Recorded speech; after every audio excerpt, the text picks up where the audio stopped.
Coming out of Eastern Oregon, damn near Idaho. You're listening to the Double Talkin' with Dog Bite Hair Show.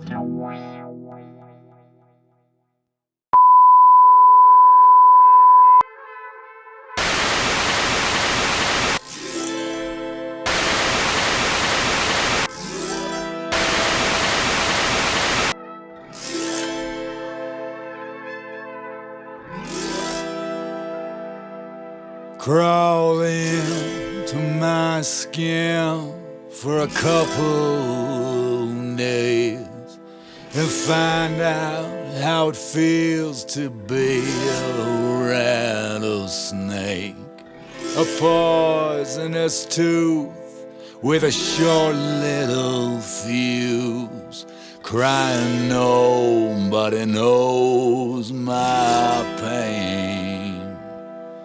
All I thought that I needed was to be far away, but it turns out there's no place where everything changes. If I was not so bitter, then I'd be afraid.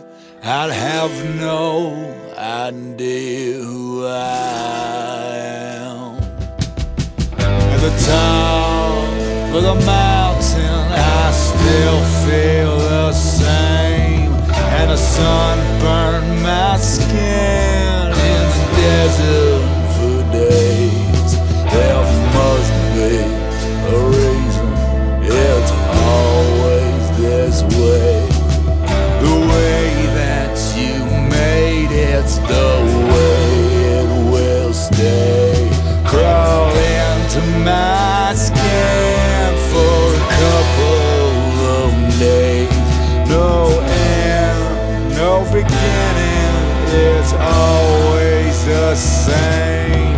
When he's shedding his skin, a rattlesnake is exactly the same way that he's always been.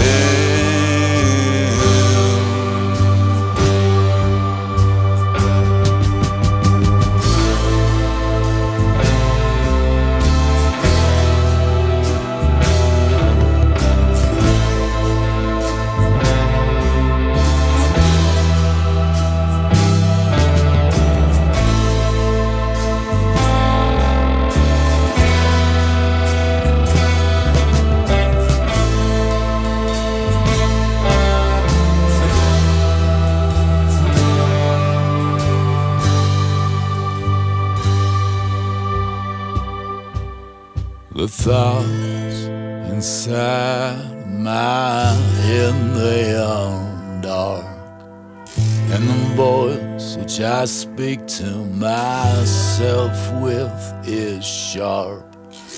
Though it's mine, I can't tame it or just shut it down, and everything else follows this. Everything else follows this.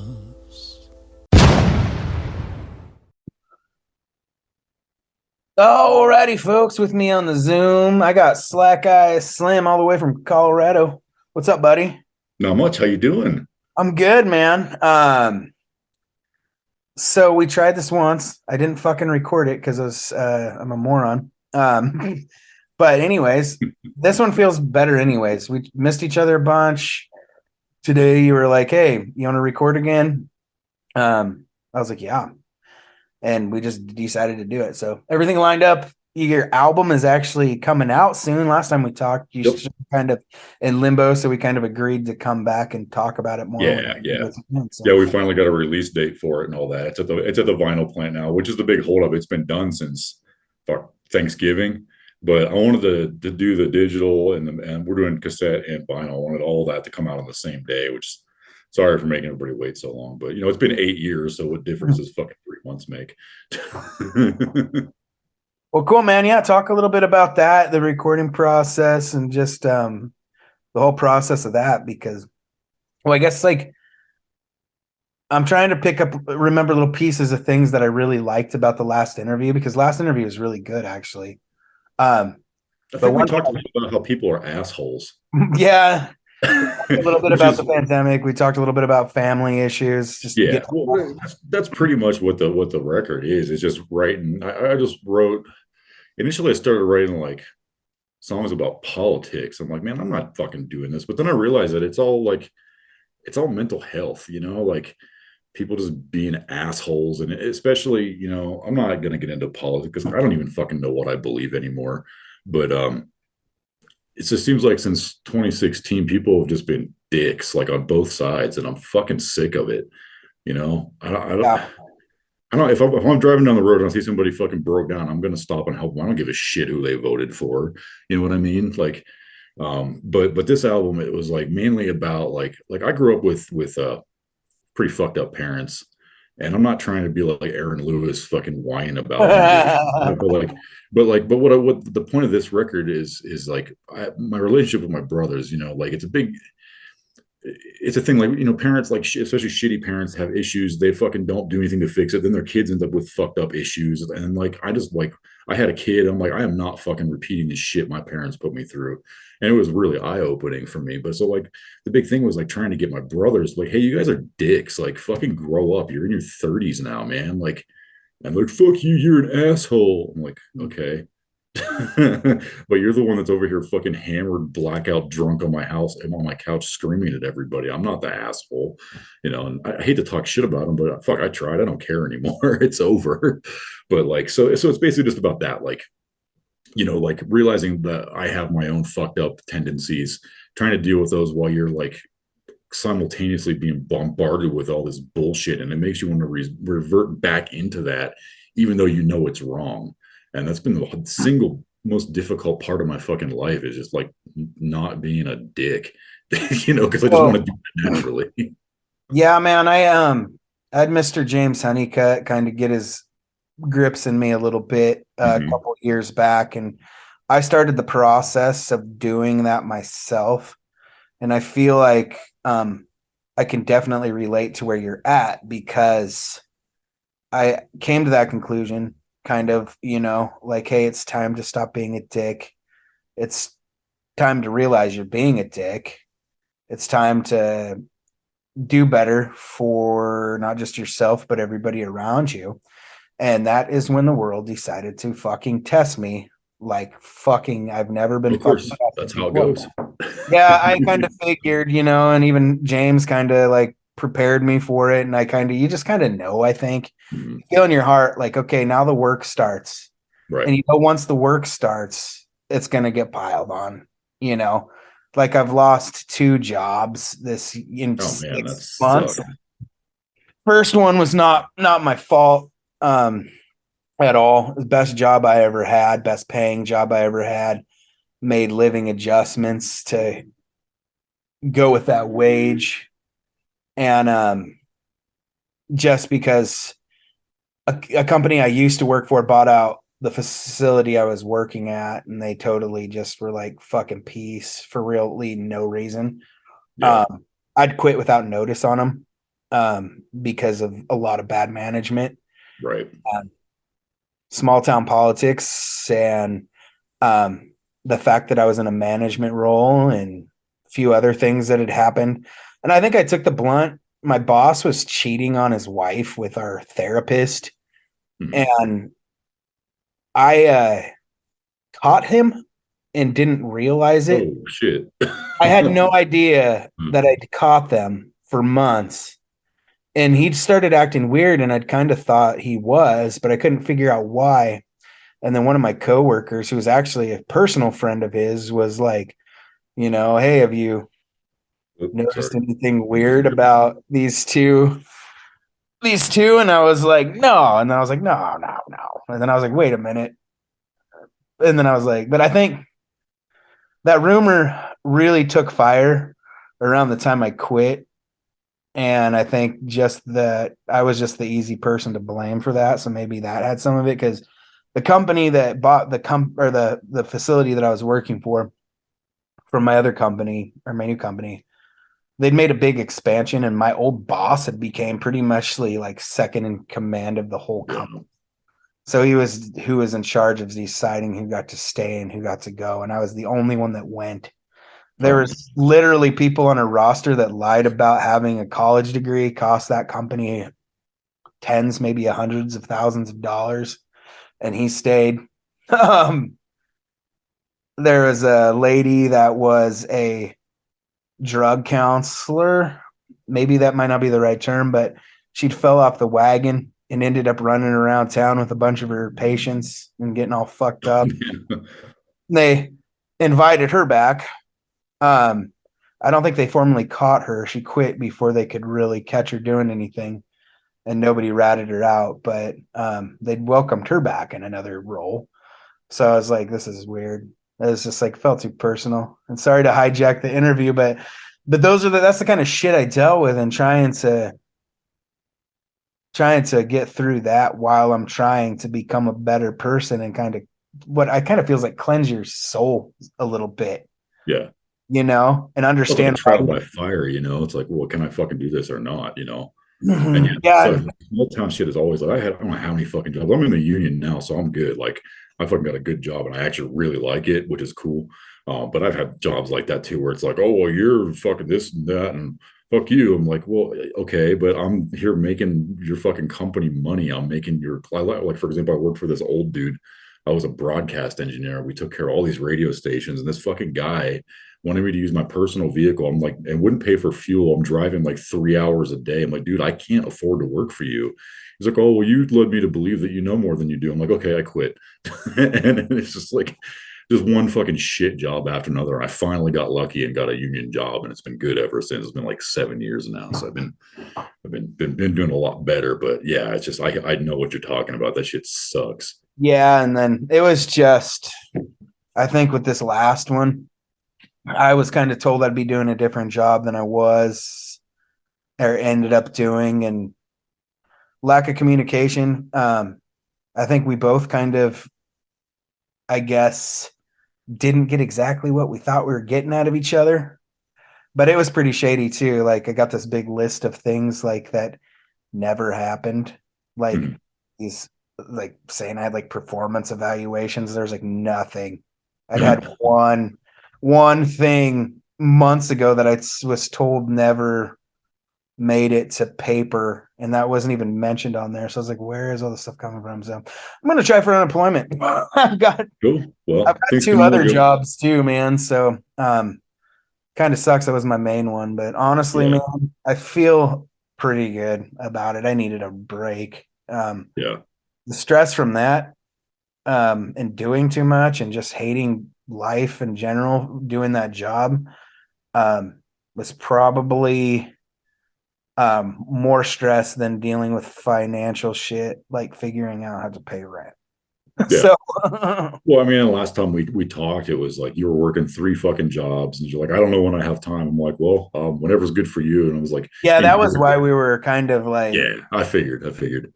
Yeah, that's why we're misfiring all the time, is because I just think, and then I'd get a hold of you like an hour in advance and be like, fuck, I can't make it, Well, I mean, here, like, everybody's sleeping, and I'm trying to be real quiet and not to wake up my daughter or my wife, Yeah, I felt bad. That was bad, but that's cool.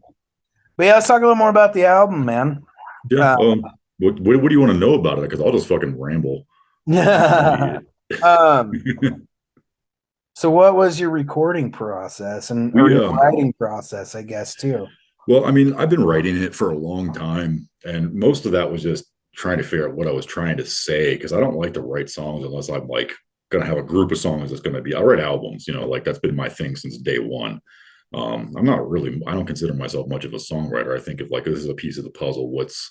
I'll get a few songs and it's like, okay, what do these all have in common? Oh, that's what I'm trying to get at. Or sometimes it'll be like, I'll have everything but one song, and like, that's the last thing. And it's like, okay, perfect.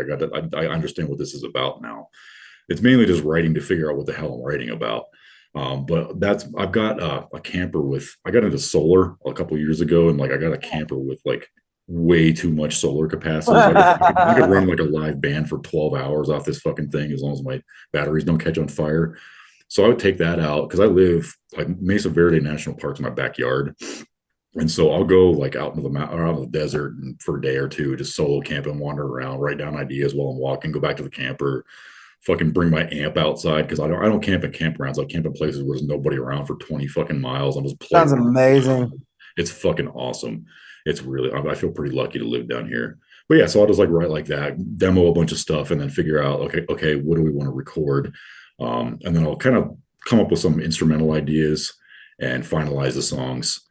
This one, I didn't really like the last one. I did it all by myself. I didn't really like it. I just felt like I didn't have enough, feedback. Like my wife is fucking, she's like, I should have given her a songwriter credit because I'll show her lyrics. She's like, that's fucking stupid. I'm like, okay, well, let me work on it and we'll just adjust until it gets better. This dude Jared Davis, he's in this band here over in Durango. I don't live in Durango, but he's in a band called Midnight Backhand. They're like a country rock band. He interesting fact about him: he took fucking guitar lessons from a dude from the Turnpike Troubadours. He always hangs out with them when he comes down, and he's got a really nice Neve recording, like it's like a 1063 or something, some super high end shit. I got, if you remember the Imperial Rooster, I got the drummer from the Imperial Rooster. He's on there. My friend Trevor, I played in a band with him in high school. Trevor Richards, he's out of Pittsburgh. He actually drove out with a bunch of shit. His band's called The Long Hunt. They're like an instrumental doom band, and he kind of engineered it. We rented a cabin up in this town called Dolores. We were there for 5 days, I think, just recording as much as we could. We did the drums and like some of my guitars and stuff. And then after that, I went out in my camper up to this national monument and just recorded on the fucking cliffs out there. Or if it was windy, I'd go into the camper. And then me and Jared got together and mixed it all. So it was nice. It was like a collaborative effort for once. And I think that it really helped it a lot because like those guys would like give me ideas. I'm like, holy shit, I never even fucking thought about that. Whereas if I'd done it myself, it would just been like, fuck it, it's done, Yeah, I think it's always good to have multiple ears on a project. Oh, for sure. For sure. I've never tried to do anything on my own, and mainly because I'm not really good at that kind of shit. So, but I do like getting like with people that I trust, good musicians, and then just firing away with, usually I'll pick people to play on my album that I trust more than me. Oh, and yeah. I'll just kind of let them go fucking crazy. And maybe, I'll sit there and listen, and maybe I'll get 3 or 4 takes and see which one's best. Maybe I'll put like a couple opinions in the pot to see if we could get something for sure. that's striking my ear. But for the most part, that's how I like to go. Is I like to get multiple people's input on shit. I write the core of the song, and then everybody else kind of adds all the seasonings to the pot, Right. Well, that was tough for me because like I'm fucking Slackeye Slim, Nobody wants to fucking play in my band. I don't know if they're afraid of me. Oh, I was the same way for a while, man. But I'm like, it was real hard for me to like get a bunch of guys together and like, here's these songs. I had some demos that are like real shitty. Like, let's make them better. And this guy would say this. I'm like, that's fucking awesome. Like I got really into Fleetwood Mac for some reason. Dude, I did a 70s stick too fucking recently, like Bob Seger, Tom Petty. Those. Oh yeah. And I've always loved Fleetwood Mac too since I was a kid, but yeah. I just like the drums. I don't know what it is about the drums, but they're like so fucking dead. So I got some yoga mats and cut them up. And Mario Garcia, I don't know if I mentioned his name, Mario Garcia from the Imperial Rooster was a drummer. He shows up with his drums. I'm like, that's cool. We're gonna put these fucking yoga mats on your drums so they sound like shit. He's like, okay. And it's like, wow, this like totally took it in a different direction just by doing that one little thing. And I don't know, I'm pretty happy with the drum sounds we got. There was a couple that I ended up redoing later myself just because like I was like, well, we were kind of rushed when we were recording that and everybody went home. It's the problem when you live in the middle of fucking nowhere. You got to work when you got the people there. Yeah, and normally guys like us can't afford to like. Oh hell no! Everybody's there on their own time. They got to work the next day. Not a studio. Right. I just fed everybody, bought the beer. Like, have fun, have a little vacation in Colorado. Not that we fucking recorded for like 12 hours a day. It's like, okay, I think the neighbors are getting pissed off. We probably better quit. but yeah, it was fun. I'm pretty happy with how it turned out. And I wanted to throw out there the dude who mastered it. There's this company. I think the guy ran sound for me when I opened for Slim Cessna, like my second fucking show a long time ago. And he is in Bristol, Virginia now, and he started a mastering company. And those dudes are badass. They like fucking they mastered everybody. The guy that did mine, his name is Dave Polster, and he like won a Grammy for doing lacquer cutting on a Billy Strings record. He cut mine too. And I didn't even ask him to send me a sample. I'm like, you're good. I like what you did with the digital. It's fine. Like, didn't fucking make it all polished. It's just what it is, but louder. And they have this. It's called the Ernest Tube. It's a straight to Ernest Tube. yeah. It's a straight to vinyl recording studio. And they're like, yeah, you should come down. I'm like, I actually might do that sometime, but it's pretty cool. A lot of people are recording down there. Yeah, it was all exciting to have like real people working on it for once instead of me just doing it in my fucking spare room or in a camper or something. Right on, man. Well, yeah, that's for a while. I knew you were kind of getting back at it for a minute. I didn't see you for a while, and then you popped back up, and then you kind of disappeared again for a That's how I second. roll.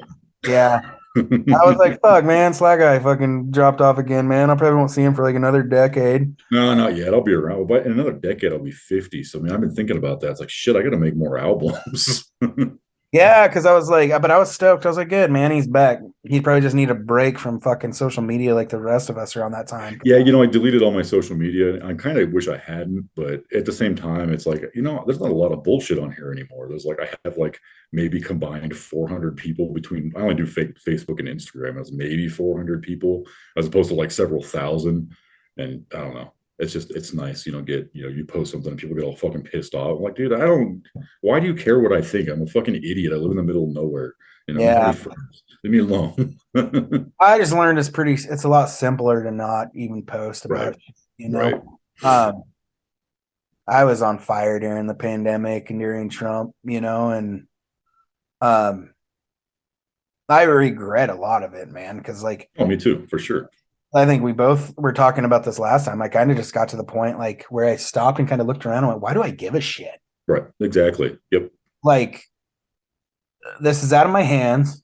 I can do what I can, and I'm not going to stop doing that. But at the end of the day, I can only control what kind of person I am. Right. And how I treat somebody, even if they're acting like a fucking idiot or saying stupid shit, is on me. Yeah, and I'm glad you brought that up because that's like something that I forgot to say a couple minutes ago when I was talking about like what the album is about. Like, I feel like a big thing that opened my eyes was like I was just like fucking I'm not like a complete like I didn't fucking hate everybody. I just like didn't want anything to do with people, but it was like, is that because of them or is that because of me? And I realized it's like maybe it's because of the way I look at myself that I'm just fucking passing all this shit off onto other people. And it's really like people are just fucking people. Everybody wants the same thing. They just want to be left alone. They want to be happy. That's it. It's pretty fucking simple when you strip it down like that. Yeah, it's just some people don't have the capacity to realize that the only reason that they feel like their rights are being infringed upon is because the powers that be are making it so it seems that way. They're pitting us against each other. Yep, exactly. Yeah. I'm not that's kind of what I got to. Like, I'm not going to subscribe to any of that shit. Mm-hmm. Yeah, that's where I am fucking too. Help anything. Mm-hmm. I don't give a fuck if you voted for Trump or fucking Biden or fucking Bernie or fucking whoever, at the end of the fucking day, I'm a person. I'm not an American. I'm a human being. Yep. And that's another thing too, is like the soil that's under our feet is separated by imaginary lines that some fucking assholes back in the day that can't fucking work together because they're too stupid drew. It's like at some point in time that's all going to have to break. Probably not in our time, maybe before. That might not actually happen. Maybe the whole fucking world will get erased by then, which might be for the best. But I hope if something like that happens, like humans are the only ones to go and like animals can survive because they deserve to have the planet back, in my opinion. Cockroaches, they'll make it. Yeah. Sea life, maybe. Yeah. But yeah, I'm just like, I don't know.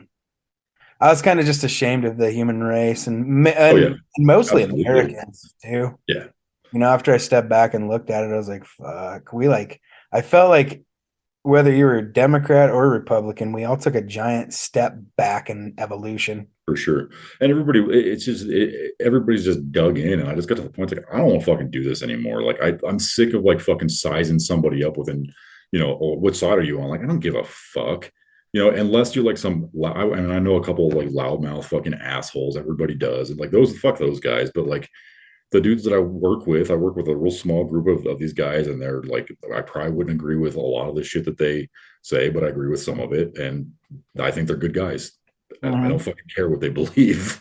Yeah, man. And, I grew up in a town of like 2,000 people, and fucking 80% of them are probably bleeding heart Trump supporters. Oh, for sure. But 50% of that 80% are probably fucking really, really salt of the earth people, man. A lot of it comes from like the media that you consume, because both sides just sensationalize shit. There's this dude, because I'm that train wreck in Ohio. That's my fucking hometown. He's Palestine. Fuck, like, really? I grew up there. Oh yeah. I thought you grew up in Montana. No. I only lived in Montana for like 3 years. But no, I grew up in that like just a couple miles out of town. Holy shit! What the fuck is the dude's name? John something. Fuck, I wish I could remember his name. He's like this bartender from not Wheeling, but the town on the Ohio side of the river. And he's been doing a lot of like independent journalism stuff. I really wish I could remember his name so I give him a plug. But like, he's like, I work in this bar. It's a blue collar bar. You get people on the left, you get people on the right. And, you hear people talk about shit, but they're talking about what they saw on the TV. But the guy that they're talking about on the TV is sitting right next to him, and they like that guy. So it's like, just fucking open your eyes, take a look around you. People are people. That's all. It's not some fucking corporate, media shit that they're getting advertising money to like turn people against each other. I just fucking hate it. Yeah, it's like white America feels like minorities and gay people are trying to like take away their rights, and vice versa. Right. And nobody wants to like shut the fuck up long enough to be like, whoa, like we're not trying to like infringe on your rights. There's a small percent of both sides that do want to, but that's a very small percent in hindsight. But that's who gets the attention. And you reminded me of something. A buddy of mine, he's a Navajo dude. He's a real smart guy. When we did that, me and Sam Bones did that COVID thing for the Navajo and the Pueblo tribes back during COVID. We did a fundraiser and had a bunch of people play. We talked to these they're from a band called Sihasan. They used to be in a band called Blackfire, which is like a punk band back in the 90s. They're like, it's all. How do you spell that? I want to check them out. Sihasan. It's Navajo for hope.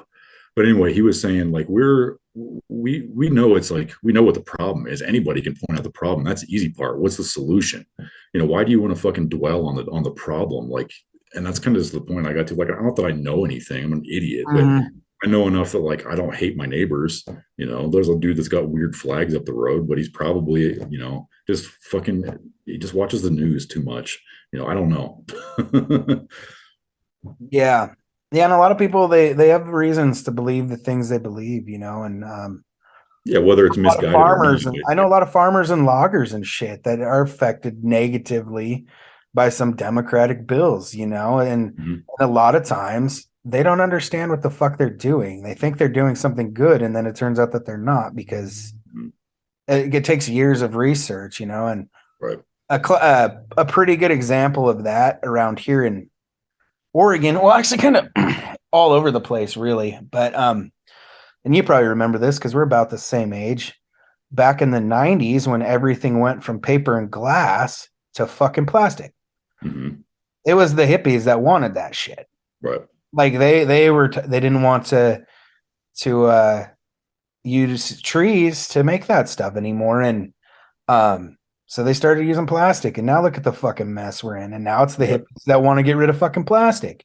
It's like, well, I got something about that. So like, I work for a power company, and we're a pretty big company. I work on communications. I got certified to run a snowcat. It's fucking badass. I just drive around the mountains in a snowcat and look at fucking shit in buildings, and then drive back down. Anyway, we have some pretty crazy transmission lines over the mountains in Colorado, up around Telluride, and these environmentalists will go out, and I consider myself somewhat of an environmentalist, but I'm not, as a buddy of mine used to say, I'm not so open-minded that my fucking brain's about to fall out of my head. These guys will go out and they'll drive, they're called tree spikes. they'll drive these fucking spikes into the trees. The line crews will go out and they're trying to keep trees from growing into the power lines, which would cause a forest fire. And when a chainsaw hits it, the goal is for the fucking the chainsaw to kick back and cut the person around the fucking saw. It's like, dude, they're just trying to prevent fucking forest fires. Like, what the hell? Like, come on. Well, I was gonna say some of the most environmentally friendly people I know are loggers and farmers. You know, there's that's another thing. I mean, Oregon is a fucking state that is divided in the middle. Everybody thinks it's super blue, but it's same not. with Colorado. It's Yeah, I was gonna say it's really similar too. It's like there's only a small piece of Oregon that's like from basically I-5 west over to the coast. That's really right where all the people are. Yeah. Yeah, and that's where everybody's Democratic, but where the bread and butter is at, well, some of it, I'd say probably equal of the revenue comes from my side of the state, which is more farming land, desert land, stuff like that. And that it takes up fucking 2/3, maybe even more of the state's mass. And the problem is you get people over there that have no idea how shit works over here.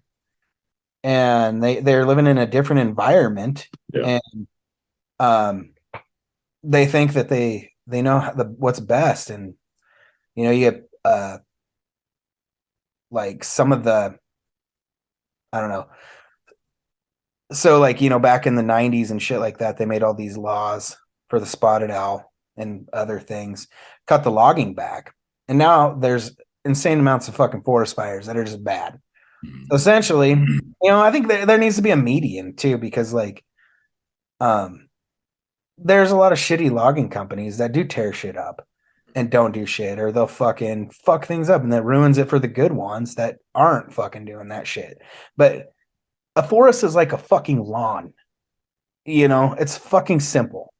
It's like a fucking lawn. You have to go clear the fucking dirty fucking shit out and fucking let it fucking breathe to fucking keep it healthy. You know, there's a responsible way to maintain it for sure. Yeah, even the natives would do fucking control burns in the spring. Yep, absolutely. You know? And that's why the forest looked as good as they did then. You know, it wasn't because they didn't touch it; it's because they took care of it.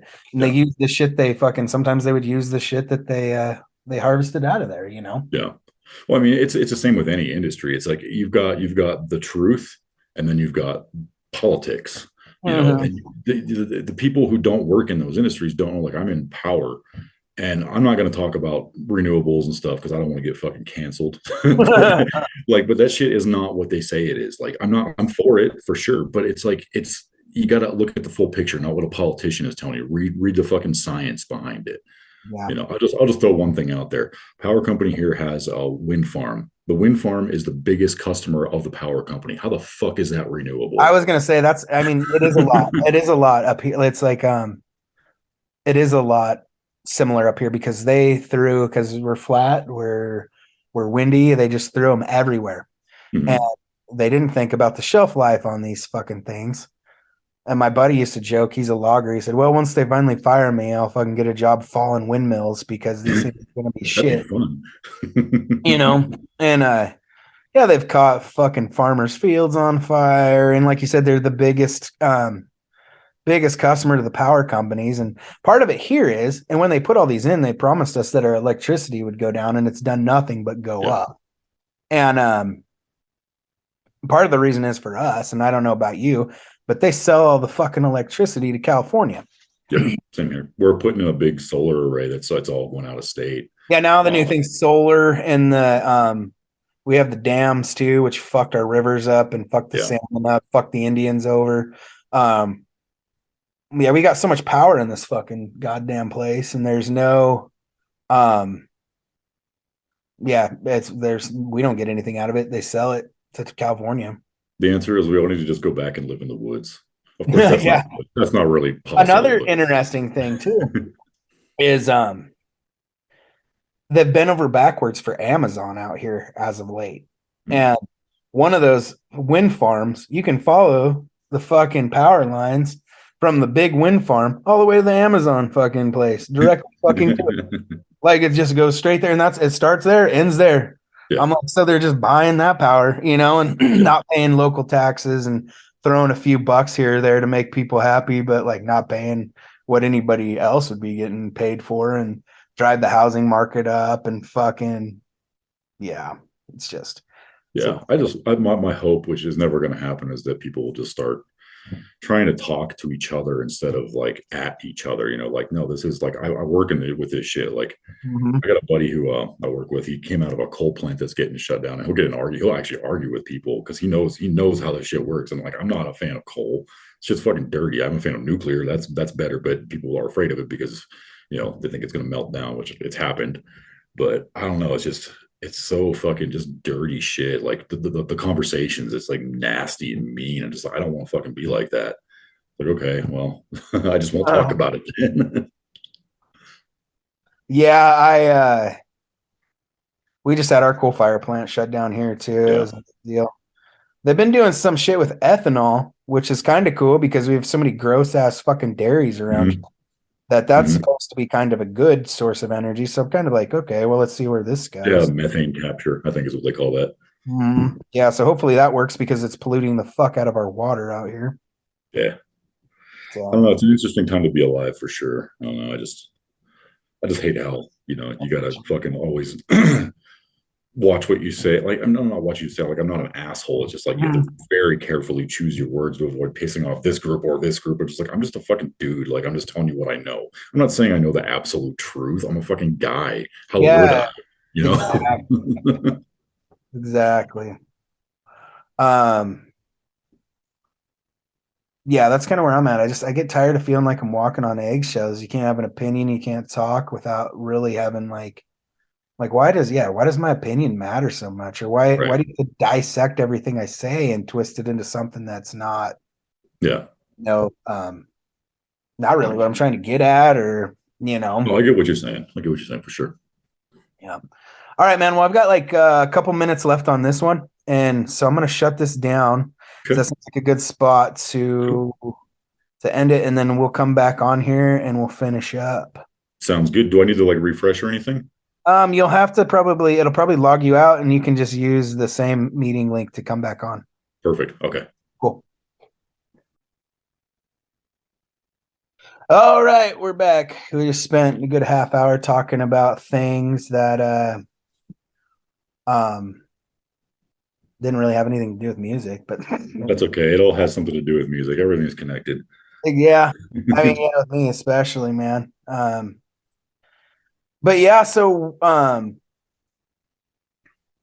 tell me about getting the vinyl process going these days. I know a while ago because apparently Taylor Swift bought all the vinyl in the world or some shit. I heard That something it like was that. really hard to get vinyl. How was it easier for you? It seems like the turnover was a bit, but it wasn't like a year or two like I heard some people waiting for a No, while. it wasn't that far. It was like 6 months or so. And it That's was still a pretty, pretty long wait. it is a pretty long way, but I mean, I understand there's a huge, everybody's making vinyl now because musicians don't know what the fuck to do. Like, when we started out, it was like, oh, make a CD. And then I'm like, I still have copies of the first CD I made. Like, nobody wants CDs. I don't tour anymore. But people will buy vinyl, I hope. I mean, I'm not like Yeah. making 100 of them. I feel kind of weird just throwing out a digital album that I want people. I mean, it's weird for me. I'm getting sidetracked here. Like, I No, really want people I know where to you're listen. going. Let's talk about this. I really want people to listen to it, but at the same time, I don't give a shit. It's like, I Yeah. just made the songs for me. I'm done with my part. And the weirdest thing, I've been trying to do the press stuff and like come with bloggers. I know, like, obviously some people that I already know and like radio stations and shit. I'm like writing emails, and I feel like Ron Swanson on his Parks and Recreation commercial with the contract. He was like, what is it? I'll build your house or something. Let me build your house, or do not. I don't care. I'm not a beggar. Like, I just feel like I just don't, like, yeah, listen to it or don't. I mean, if you don't like me, I'm not hip. I'm not going to grow like a fucking fashionable mustache or pretend I'm something I'm not. I really want to make fun of Orville Peck here, but I'm not going to. Those have been my private text between me and my friends. Because that dude fucking ripped me and Brent Amaker off. But that's all I'll say about that. Yeah, but I did. I mean, I never really thought about it, oh, but he's a total fucking rip off of us. there's a lot of it, man. Like right now, there's so many. I could spit and hit a band that sounds like the Goddamn Gallows, but Oh won't yeah, give me yeah. fucking credit. There's They changed the name of it to what is it? Folk punk now is what Oh they're yeah, called. folk punk. Yeah, I don't know. I just say I'm Western. Yeah, Well, folk the cool thing punk. is there's a lot of this went from me talking about getting records made to just talking shit. It's how it goes with me. The cool thing is there's a lot of like the underground stuff's coming back. Like, it seems like Rachel Brooke is fucking killing it, and Dude, she's I'm so fucking proud of that girl, me man. And if too, me anybody too. deserves it, it's fucking Oh Rachel. fuck yeah. And we played like I don't know if it was like some of her first shows. Like I used to live like just a few hours from her, so I got a flyer, one of my favorite I flyers. And saw that back there. I got one back here too.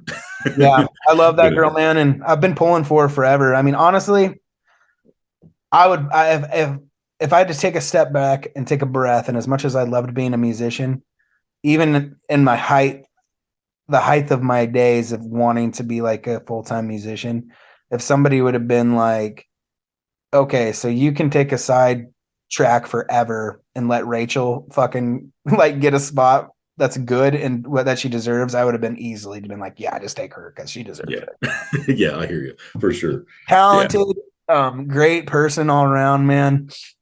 And she doesn't forget where the fuck she came from, man. I ran no, into her in Moonrunners 2-3 years ago after not seeing her for 10 years, man. And I'd hung out with her in junk for most of the night, man. And there's multiple people there that she could have been trying to fucking rub elbows with or trying to like. I talk to her not all the time, but frequently we talk about music and Yeah, like she hits me up, man. That's if was she's that busy. Yeah, she still yeah hits me she's up. busy. Yeah, well we were talking about like I was kind of picking her brain, like, where do you get your mastering done? What do you do for this, that, whatever? Because she's Mhm. done a lot more than I have. And we got on the topic of like fucking Spotify playlists. Like, I am not fucking paying somebody money to listen to my songs. And she's like, Mhm. yeah, fuck that. I'm not doing that. And the thing that's so cool about her is like, she's bypassed that. She doesn't fucking need to do that shit anymore. But those people come to her now. And like, Mhm. I don't care. I give my shit away for free, except for the physical copies. And I'm just trying to break even on those. But it's good to see her coming up and like some of the fucking people that she's in with now. I mean, I don't even know who they are because I don't pay attention, but it's like Yeah, I that. watched It's like good. them at that pickers circle for Mm-hmm. the Ameripolitan Awards that they were doing. Like they had some like after party and there's like Sierra Farrell, a bunch of people, and I was Yeah, like, that yeah, it's badass. Rachel should be. And then keep going because you're better than them too, in my opinion. Oh, for sure, for sure. Like it's just I'm happy to see her finally getting above, probably making a couple $100 that fucking gig, maybe at best. Mhm. Well, I'm sure. Well, the thing is, she's not from one of the like the cool areas. Like, she's not from Appalachia. I'm from Appalachia. Nobody gives a shit. No, she's But from like Michigan, she's but from she's fucking more Michigan. country than all of them, man. She was Yeah, born but homestead and shit, man. she's done her thing the whole fucking time. She never Mhm. strayed from it, and that's badass. Like, Yeah, no, she's if I never wanted to be a compromised. musician, no, she's Rachel. She's done what she, and it's really cool. It's good to see, and she's got an album coming out. I think somebody was telling me that today. Who was it? Bob Wayne, I think, has an album coming out this year. I don't know if that's true. I just heard from somebody on the internet. I don't know. Uh, I'm a probably maybe. Yeah, he's recording something. I was running his merch for a while when he put his last mhm. one out, and I don't know if he even technically released it, man. But his last album was just like it was songwriter shit. It wasn't his typical Bob Wayne stuff. Which when I toured with him, I fucking loved that shit, man. And I'd get mad because he wouldn't fucking play it live. Yeah. See, it didn't pop the crowd because he had just the fucking I don't know. Sometimes Bob's crowd can be a fucking bit stupid. Well, yeah. I mean, it's music. Um, so they just want they want his fucking bullshit songs. But I was like, dude, man, you're cutting yourself short, dude. You could be in like, and people would dog on him too, and I'd be like, dude, Bob's one of the best songwriters I know. Mm. Um, he just almost prefers to pop a crowd more than like his live shows and what he does inside his head and on his own time are two different things. Well, if you're trying to make a living, you want people to come to your shows and have a good time. And, a lot of people don't like that, more singer songwriter stuff. No, And they don't, man. it's But he tough. did a I whole feel the same album. way. Did a whole album of that shit, man, and it was fucking amazing. I loved it, but I don't think he's even put it out yet. There's a Mm. couple songs floating around. He covered a Billy Cook song. Mm. Um, but yeah, so I did see some footage. I talk to him every once in a while, but I saw a photo of him recording, so he might be coming out with one. And I think he's trying. I think he's tired of doing that shit too. I noticed that he's been hanging out with a lot more of the singer songwriter crowd, not Yeah. so much the country music crowd, I guess. So Mm.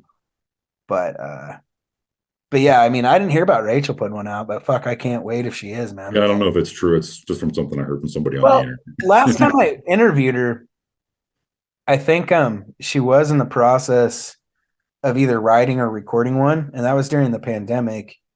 And she I don't think anything's came out since then, so it's great. Rachel's like let me in a little bit on her songwriting process, and she'll binge one artist for like a year. And Oh, she won't nice. listen to anything hardly at all except that one artist. And she went through like a huge Fats Dominoes phase. Uh-huh. And she told me, she's like, for this next album, she's like, I've been listening to George Jones. So that's where I'm going to be. And that's another thing I was going to say about Rachel, man, is like, if you followed her for her whole career, and I've followed her since she was recording shit in a room, with just her and a Oh, guitar. I saw her. I stayed at her place up by Traverse City. She had a like one of those shitty old computers from the 90s with like the white micro, like the computer microphone. Like, I mean, not for her first album, I think for like her first demos or something like Yeah, that. yeah. And recorded with her brother, but And yeah. even those turned out great. Oh yeah, yeah. But she um every one of her albums sounds a little different, Hmm. and that's what I love an artist that can do that.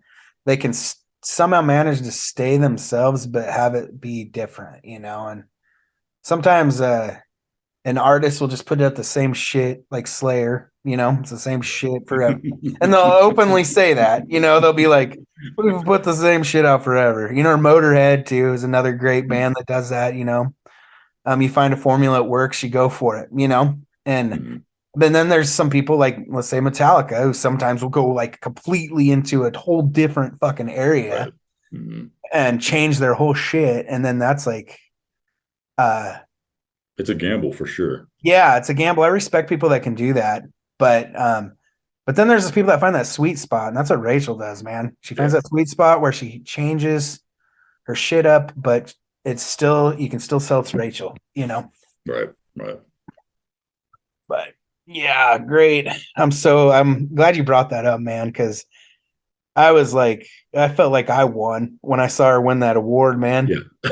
You know, I was like, fucking A, one for the good team, Because like, I It'll mean, be I think interesting to see the what. feeling of like we watched a lot of great bands come along that should have went a hell of a lot fucking farther than they did. And then they fucking faded out, and fucking couldn't make it. At some point in time, when you get into your mid 30s, you can't live that life Yeah. anymore and feel good about it sometimes. Right. Right. Sometimes you can, but sometimes you can't, especially if you're not making any way, any progress. You're kind of just in That's the, kind of what I was up against. I was like 28 when Santo Grial came out. And I was like, dude, I could fucking do this. And then I was like, well, do I really want to? Because I'm already almost 30. I'm kind of fucking over being in a bar every day. I was already a fucking alcoholic and trying to fight with that, and I still am. It comes to a point like, what's more important, being happy or being a musician? And I just kind of got to the point. It's like, okay, well, I really like writing songs and I really like recording, so I'm just going to keep putting out albums whenever I feel like it. And I have all the fucking equipment I need, or I know people. If I can just pay for a little bit of whatever physical media I'm going to put out and try to recoup the cost on that, I'll just give this shit away. I don't fucking care. I'm not trying to make money off of it. That just kills it for me when I'm actually trying to like be successful with it. It's like I like doing this. If you like it, that's fucking great. If not, I'm cool with that. Yeah, it's real humbling when you play shit live. It's like then you got to cater to the crowd. You don't just cater to I'm people. not real good at that. I'm not. I'm not either. Especially like, and I'm kind of with you. I fell into playing at a weird time. I'd started playing probably a couple years, no, probably about a year before I decided to quit partying my ass off. And that first year was my roughest, but I was a lot funner to be around. Oh, sure. Yeah. Um, Yeah, because it was exciting. It was all new. You yeah, really. people liked me, and I was drinking, I was partying with everybody, having a good time, staying out till 4 in the fucking morning. But there's nights where I'd like drop my guitar or fucking almost pass out on stage. Oh, yeah. But once I got sober, fuck, that was when the challenge came, because then you got to sit in the Mhm. bar with them, And Oh it's yeah, like, I don't know, booze gives you like the energy to want to stay up, and if you're not drinking with everybody, you start fucking watching everybody and everybody becomes stupid to you for a while, and yeah. you have to go through that phase where you start kind of loathing everybody for having a good time. And then you fucking kind of come back around to where like, well, they're just having a good time, just because your fucking days Yeah. are done doesn't mean they shouldn't be able to have fun. Mm. But and everybody's kind of, I think what really makes it hard is like everybody when they start drinking become real narcissistic kind of. And Oh, when you're sure. a musician, you want to be the only narcissist in the room. Yep. you know. I have the microphone. Yeah, that's a St. Chris one time called me a narcissist and was joking, but I was like, we're all like, if we're all musicians, we're all got a little Yeah, bit of that's why you narcissism. do it. Yeah. I mean, whether And you want whether to you admit want to say you are or it not, like if you put art out there in the world and you want people to listen to it, even on a smaller level, you're a bit narcissistic, and yeah. I think Yeah. I everybody is I at don't the like end to of the admit it, day. but I came to terms with that a while ago too. I'm just like, I think yeah. everybody is really. And then you got to think, I think everybody is. Everybody wants to feel important in some way. Right. Right. Takes a lot to kill your ego. Yeah, for sure. Um, but yeah, I went through that same shit, man. And then I started right about then, and I went pretty hard for like 4 years or so, trying to like touring, doing shit, and doing it somewhat sober. And then I developed a pill problem and convinced myself I was still sober. So that kind of helped me get through some of Yeah. Yeah. it. Um, but yeah, I mean, I think what I was trying to get at is like we watched a lot of good bands that I had a lot of hope for, kind of die. So it's like good to see somebody like Rachel, who's one of those good bands that survived the test of time, Mhm. go and do something, because a lot of these guys that are getting recognition right now, I feel like are biting off a lot of the people that I watched uh kind of fizzle out and die, Oh, for sure. Well, especially and like the the thing is, 357 string band is the one that comes to my mind. That band should have been huge and they were getting there kind of, and they just broke up, and people have different opinions about that band and stuff and the internal stuff, but um oh, my daughter's outside. She's gonna come in, so you guys are probably gonna hear some noise. that's cool. It was very polite of her to text you first. Yeah, I asked her to just so Mine I would just come running in and like show me a fucking dog. yeah, I text her. So. Um,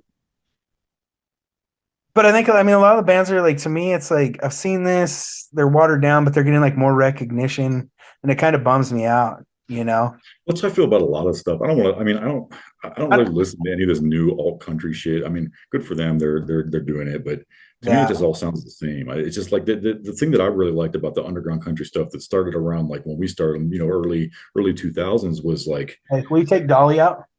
Thanks. was it was like this whole new thing that like nobody had really, some bands had done it in the 90s, but it's like you could do whatever you want with this music. Like this hasn't been run through like the fucking punk rock, whatever you want to call it lens, and you could just like I'm like I'm a fucking cowboy now. I'm fucking watching Roy Rogers movies and shooting a cap gun at the fucking ceiling. Like but now it's just like, well, you have the Appalachian folk singer, you have like whatever else. It's like it's so defined, and I just don't like that about it. I mean, I'm not saying anything bad about anybody who's playing it. To me, there's so many more rules than there used to be. And I don't like rules when it comes to creativity. I mean, Yeah, and I think when Farmageddon was out, that was my big thing and that's when I stopped fucking catering into it. Is when there became too many fucking rules, and that was that's like exactly, that's, I didn't want to talk about that, but like, cause I don't want to be like the guy that just shit talks Farmageddon, but I feel like that guy fucking destroyed the whole thing single-handedly because he pretty spent the close whole to it, time man. he spent the whole time like gathering up everybody who was doing it, and he was always a fucking shyster. Like even when he was Section 8 Productions, he was a fucking shitbag.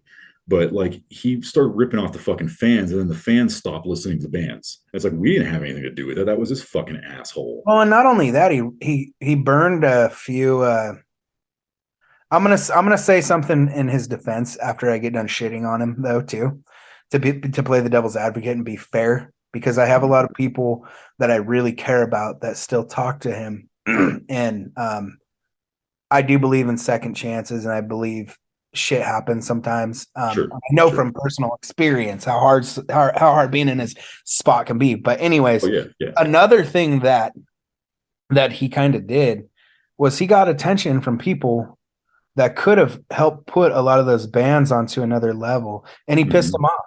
Yep. He pissed Shooter Jennings off. I'm pretty sure. I can't say for sure, but he pissed Daniel Colby off.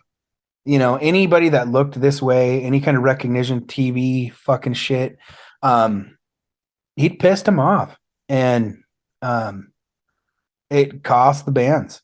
Yeah. And For sure. I've always said a lot that the wrong captain was at the wheel for that, and if somebody else would have been at the wheel, it might have turned out greatly different. And I like to quote Felix Thursday a bit on this because he warned me that this was going to happen long before it did. um, right when everything started blowing up and everybody was getting real excited, he was like, I've seen this a bunch.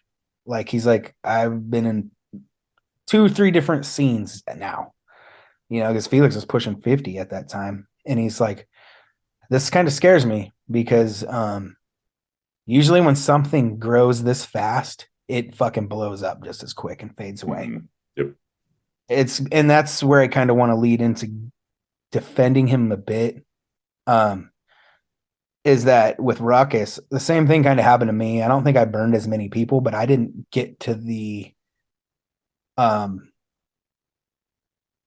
didn't have the opportunities that he did. I didn't have the kind of money to fuck with that he did.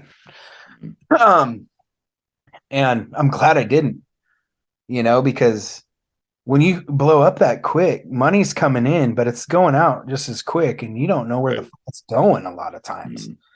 And you're trying to keep this machine running, so you're living off of this as well. And it's harder than it fucking looks. There was a lot of poor decisions made, and I think he definitely got in over his head, and he was really good at like saying, "Hey, you two, this guy and this guy, you guys have a lot in common. You should get together and play some music." Like he hooked me up with Joe Perez, who ended up joining the Gallows, and I was like, "This dude's fucking awesome." He was like 22 years old at the time, and he was really good at that kind of stuff. And I heard an interview with Jake Orvis a while ago, and he was talking about like, Jake was like pretty close. He was closer to Darren than anybody, and he's yeah, like, he just wouldn't take any help. Like he was in over his head and wouldn't fucking let anybody help him. And I get that you build this thing up, but it's like you're fucking up at the same time. It's like he knew he had to have known it. no, yeah, he did. I think, yeah, I mean, he got into fucking sending weed in the mail and shit. It's like, dude, like, what are you doing? yeah, that's kind of how it all started. That was like the name. It was. There's like other things that happened too that I heard. I heard there was like a certain ex-cop that was running weed from California to the East Coast and from some farms before it was legal, but that kind of funded it too. But I hadn't heard that. I knew that weed was the beginning of it. I was there when all that happened up in Montana. yeah, I bet you were. Yeah, you're around a lot then. Mm-hmm. I was too, but I wasn't real close to it. I wasn't seeing him every day. I was like in Oregon. I'd pass through, see him 2-3 times a year. Sure.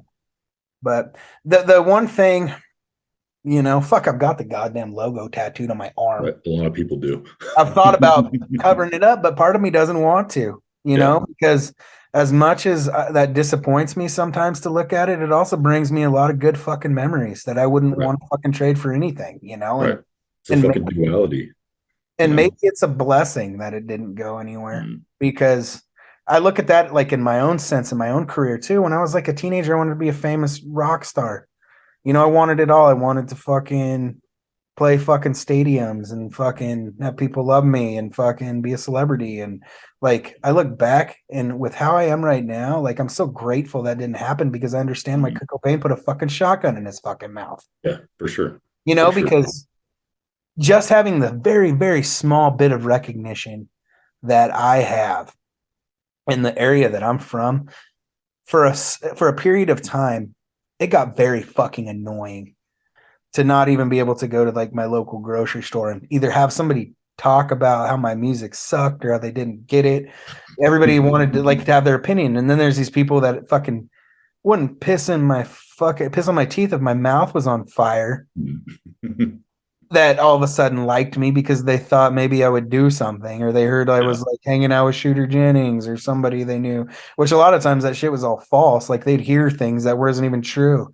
You know, I've talked to Shooter a bunch, but I'd met him for the first time a couple years back. But yeah, people would just like they'd get this false idea of me and then want to fucking be my friend after being shitty to me my whole fucking life. Well, I never had that. I was always real standoffish, and like a lot of that comes back to what we were talking about, like anger and shit. Like I definitely had anger problems when I was younger, and like fucking was a dick. Like it was actually you were there. It was at a Bob Wayne show in Bozeman. And oh really? I don't even remember seeing you there. I saw you. I didn't talk to you. They made me leave because I was drunk and I was being an asshole.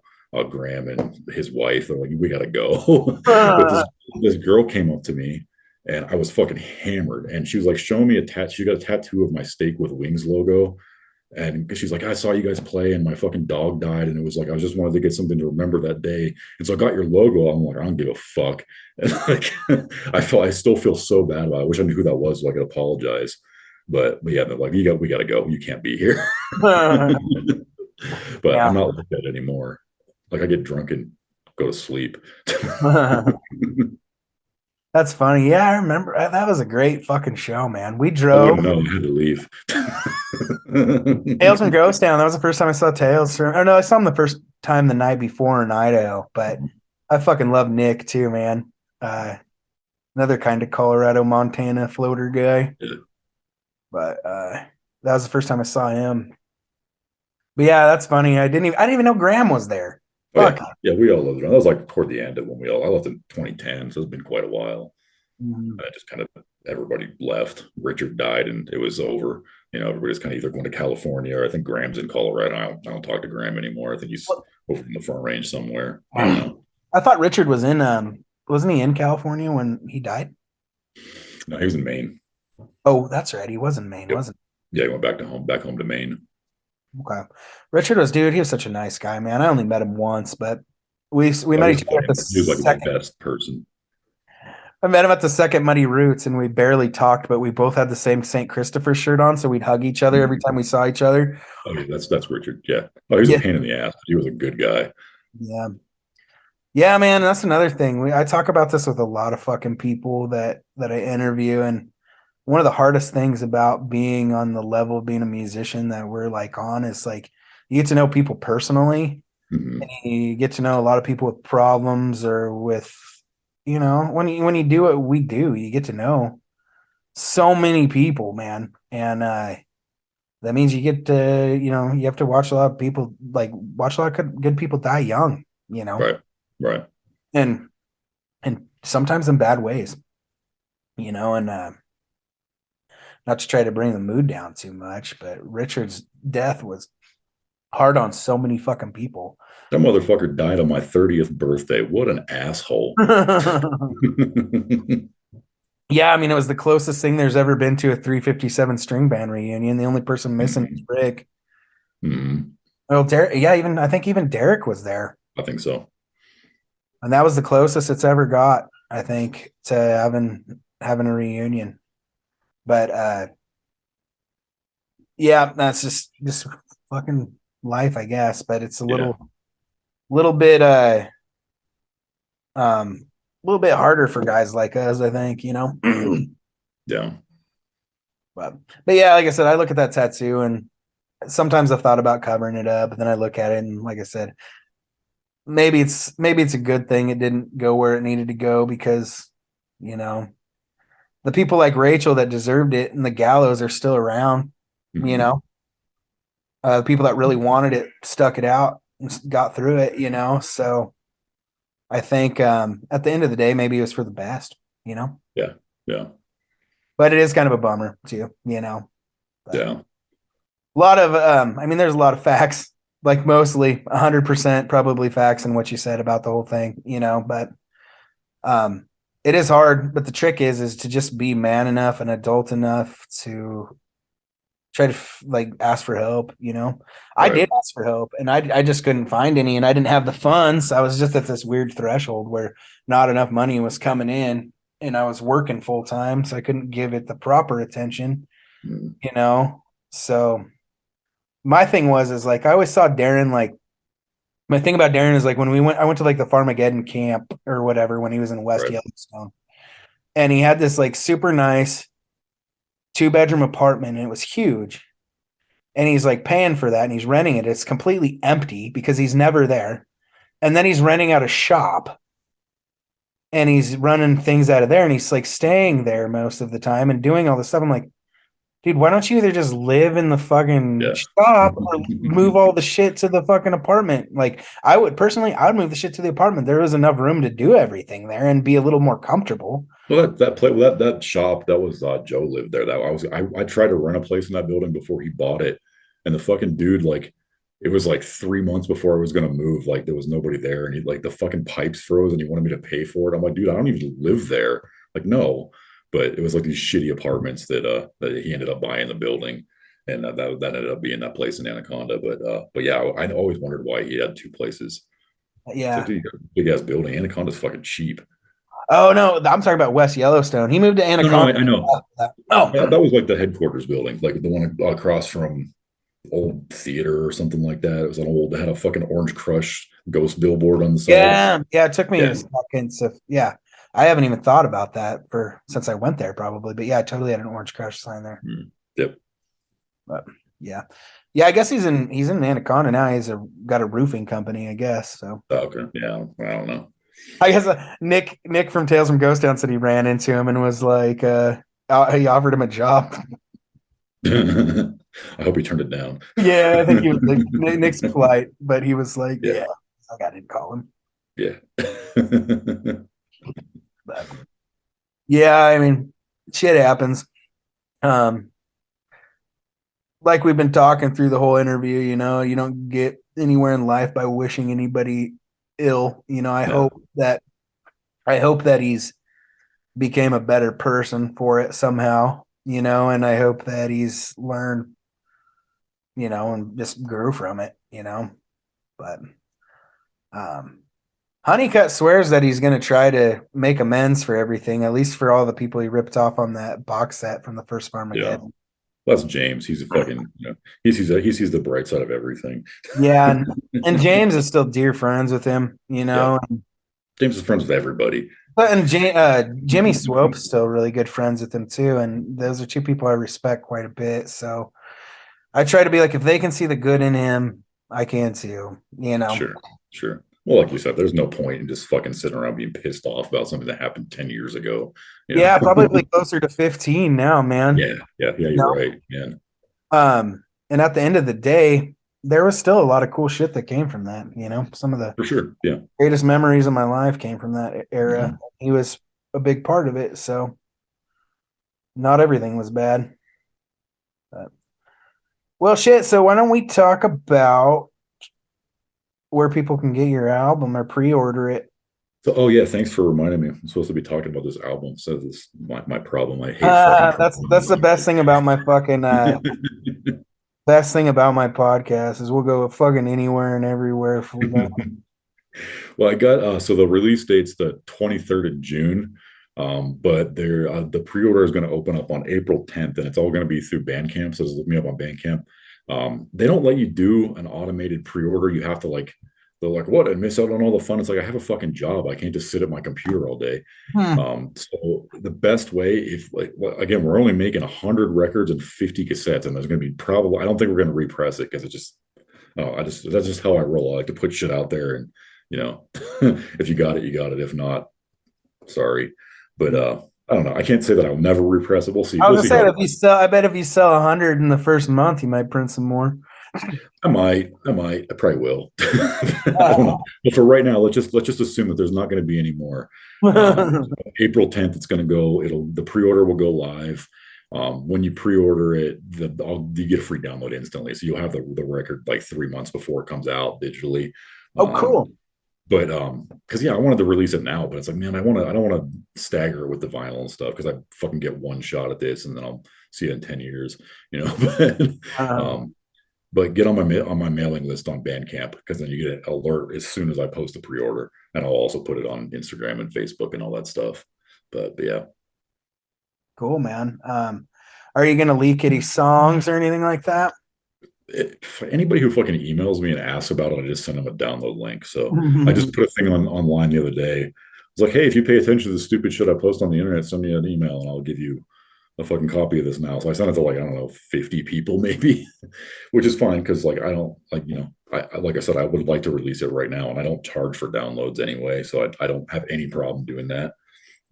um, One thing before we get off here that we didn't talk about this time, surprisingly, because I didn't think about it till just now. We got 6 minutes till this video ends, so I'm gonna try to wrap it up before then, so we don't have to finish, so we don't have to do another. Sure. But is your music video still up to view? Because that music video was fucking awesome. The one that Yes. Yeah. Thank you. It is. Yeah. So my buddy Jared, the dude with the Neve, he's a really smart guy. He kind of taught me a little bit of Python, and then we found these forums online, and I learned how to do. I don't. I don't want to make this really long. AI is terrifying, but I like to make pictures with it. I learned how to make videos with it, just generating a bunch of frames based on prompts. And so I made a video for I have another one I haven't released yet, and we're trying to find someone to premiere it. My buddy's trying to get WB Walker to premiere it, and he's gotten other people on the show, so maybe he will. I don't know, but anyway, it's still on YouTube. It's Everything Follows This. If you look it up, it's on there, and then there'll be another one coming out in a couple months. It's for two songs. It's for Scorched Earth and Blackheart, which are the last two songs of the album. It's like 11 minutes long. And I actually fucking played piano. Like I learned how to play. We bought a piano for $300. It's like some 1890 something or other that was like, wow, this thing is fucking beautiful. So it's in my living room and I just learned how to play it. And I got a couple piano songs, which I figured I'd throw on there because nobody would ever expect me to start playing piano. So I did it. Yeah, man. Felix Thursday was fucking with some AI shit, and he had it do a album review for me, and it was. I remember you told me about that. Yeah, dude, it was creepy, and he was having it like country songs, and I'm pretty like. There's some good country music out that I really like, and a lot of people might make fun of me for it, but I'm a pretty big Zack Bryan fan. But after Felix showed me what a fucking AI country song looks like, I'm almost convinced that motherfucker's a robot or fucking he's having AI write his music. I've never once seen anybody pen that many fucking albums in 1 year. Yeah. And a lot of it's kind of generic and it's kind of the same shit. Conspiracy theory. But I'm kind of like, this motherfucker having AI, and even he's like a military too, so maybe he's got like some access to some. He's got the secret stuff. Yeah, fuck, maybe they inject him with some kind of fucking songwriter fucking juice. You know what? Good on him, man, and that guy made it in spite of everybody fucking telling him he shouldn't. You know, and that's what I love about Zack Bryan is he's huge. And he got famous on TikTok, just playing his songs around campfires and recording them like we used to.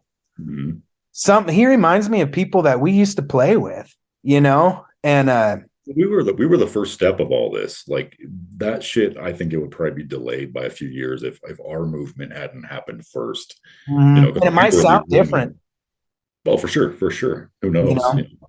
And whether he heard anything that we did, he probably heard something that did hear something, you know, that we did, you know, or that we were around at least. But yeah, I mean, even now you don't hear his fucking songs on the radio. They still don't acknowledge him, even though he's fucking packing fucking festivals, getting $1 million guarantees.